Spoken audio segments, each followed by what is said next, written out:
Yep. Guess what we're replacing today? Yeah. Vapor canister vent solenoid. I've got a code P0449 on the GMC. Let's try to fix it. And there she is, a 2006 GMC Envoy. Running pretty good. Just got a bunch of codes. Trying to fix the easy ones first, and there's what we have. P0449. So hopefully that part will fix it. I did replace a piece that goes on the side of the engine, which is the purge valve, about 8 months ago. So now, and I do believe that purge valve, that was a totally different code. So this one here is more specific here, 449. We know it's in the back. Alright, so you're probably wondering where this thing is, and it's usually right by the gas tank. Mine's on another bracket off the side here. I've got this little electrical clip here that I gotta pop off. We're gonna check it, make sure it's getting voltage back there. And also we got this little clip here. Sometimes you can pull these out with your fingers, other times you gotta get a little screwdriver to make a special tool for this. So there's that. And now this line going to it, I should be able to just pull it off. Now we gotta slide this out of this clip. Alright, that was easy enough, and there it is. So let's check it for some continuity. Alright, we'll test the unit and see if it's bad. Alright, you can hear the little beep. We got a new one over there.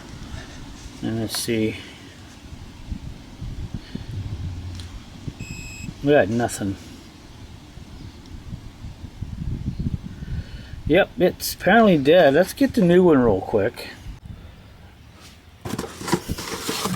I believe this was like $26, wasn't very much.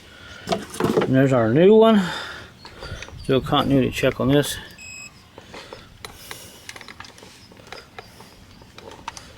I think you can see that down there a little bit.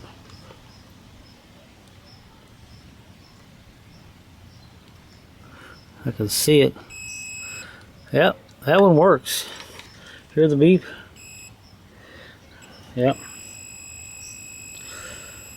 So that one's good. And this one's bad. I don't know, there's a spring in there or something. Maybe something just shorts out inside this thing. I don't know, but see, we're dead.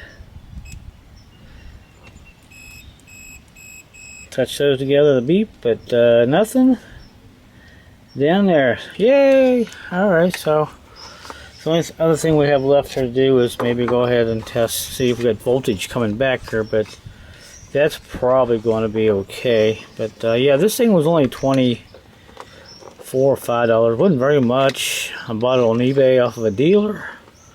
These go bad quite often.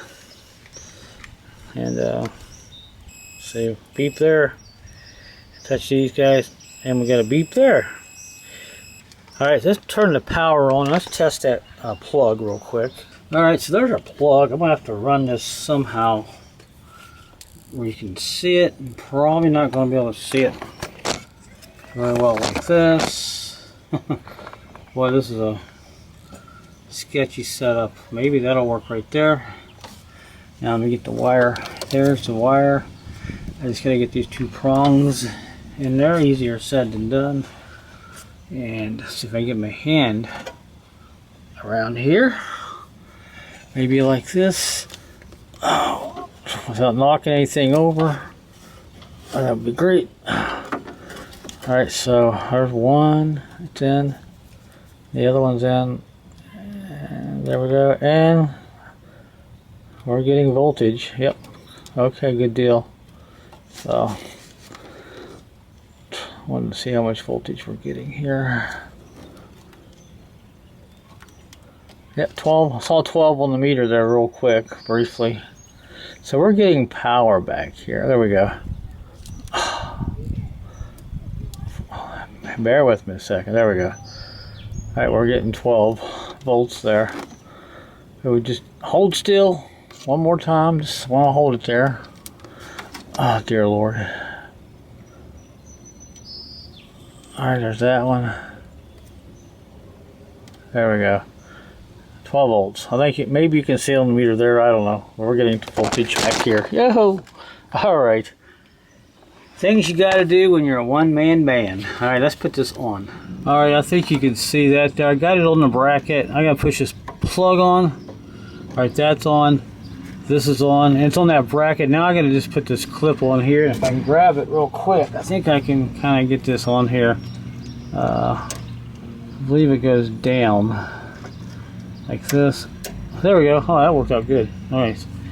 Alright, it's on. I did turn the power off, the key off, after testing that for voltage. So there we go, we're good. Hopefully that'll take care of it. Alright, like I said earlier, if you get this clip, if you can wiggle it out on the top here, it'll stick out just far enough. Usually you get a screwdriver, a little tiny one like this, can help you pull that out. They do make a special tool for that, just so you know. So just check everything.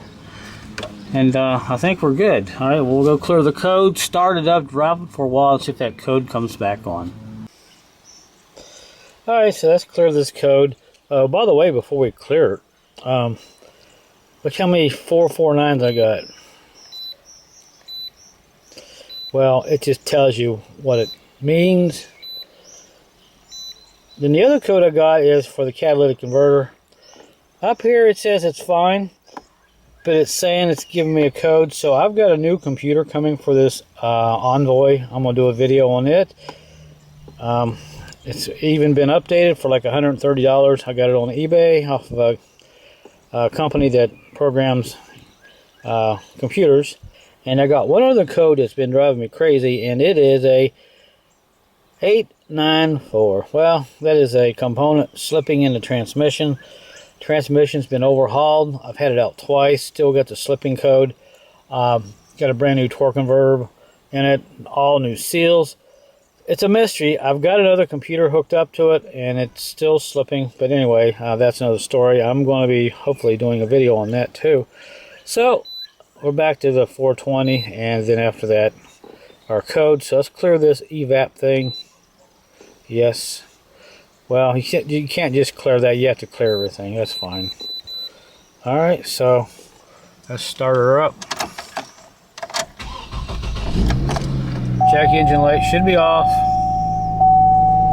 We'll take it for a ride for a while and see if the evap code comes back on. And we're about ready to head out on the drive. And the other reason I'm changing the computer is this has got a different key in it from the door. Someone switched out this key.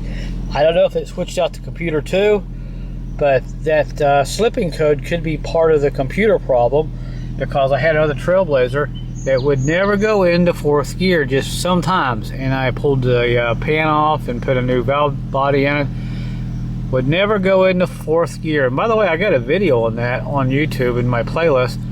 I thought, well, you know, I'm gonna go ahead and update the computer. I bought another computer for $130, had it updated, stuck it in the Trailblazer, and would you know, that thing went right into fourth gear. Never had a problem after that. So computers sometimes can go bad, but you really don't have an indication if they are. So it's pretty much a process of elimination. But anyway, that's another story. So let's head out and see if our 440 comes back on. Hopefully it won't. I think we'll be okay.